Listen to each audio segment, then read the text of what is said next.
இது ஸ்டார்ட் பண்ணது 2008 நம்ம ஸ்டார்ட் பண்ணோம். ஓகே. ஸோ ஆல்மோஸ்ட் ஒரு 17 இயர்ஸ் இந்த கம்பெனி ஸ்டார்ட் பண்ணி ஆயிருக்கு. ஸோ ஃபஸ்ட்டு கம்பெனி ஸ்டார்ட் பண்ணது இங்கே இந்த நாமக்கல் பேஸில் தான் ஃபஸ்ட்டு கம்பெனி ஸ்டார்ட் பண்ணோம். ஸ்டார்ட் பண்ணும்போது பார்த்திங்கன்னா ஒரு சின்ன லெவலில் ஒரு செமி ஆட்டோ மிஷின் போட்டு சின்ன லெவலில் ஸ்டார்ட் பண்ணோம்.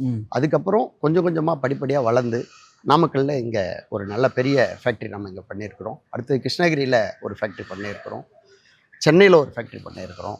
திருநெல்வேலியில் வாட்டர் பிளான்ட் ஒன்று போட்டிருக்கிறோம். சூப்பர். மணப்பாறையில் வாட்டர் பிளான்ட் ஒன்று போட்டிருக்கிறோம். ஸோ இன்றைக்கி பார்த்திங்கன்னா நம்ம தமிழ்நாடு மட்டும் இல்லாமல் ஒரு 8 ஸ்டேட்டில் நம்ம ப்ராடக்டை கொண்டு ஸ்ப்ரெட் பண்ணியிருக்கோம். அதுக்கு என்னென்ன எஃபெக்ட்லாம் போட்டிங்க தெரிஞ்சுக்கலாமா? ஸோ ஆரம்பத்தில் ரொம்ப ஸ்ட்ரகிள் ஆகிருக்கும், ரொம்ப கஷ்டப்பட்டுருக்குறோம். என்ன சொல்கிறோன்னா நிறைய நஷ்டப்பட்டிருக்கிறோம். இன்றைக்கி நம்ம எல்லாருமே இந்த லோக்கல் கம்பெனிஸ் அப்படின்னு சொன்னாலே வந்து ஒரு அக்செப்டன்ஸ் வந்து கொஞ்சம் அவங்களோட ரெஸ்ட்ரிக்ஷன்ஸ் இருந்திருக்கு. ஸோ அதையெல்லாம் மீறி இந்த ப்ராடக்டோடைய குவாலிட்டியை நம்ம வந்து ப்ரமோட் பண்ணியிருக்கோம், அவங்களுக்கு தெரிய வச்சுருக்கிறோம். குவாலிட்டியை தெரிஞ்சிட்டது அப்புறம் இந்த ப்ராடக்டோடைய அக்செப்டன்ஸ் இருந்திருக்குது. அதன் பிறகு தான் நமக்கு இந்த இவ்வளோ பெரிய டெவலப்மெண்ட் வந்து நம்ம இந்தியன் ப்ராடக்ட்டை வந்து நம்பவே மாட்டாங்க, போது அதை வாங்குறதுக்கு விரும்ப மாட்டாங்க. அப்படி இருந்தும் இவ்வளோ பேர்கிட்ட போய் ரீச் பண்ணுறதுக்கு என்ன காரணம் சார்?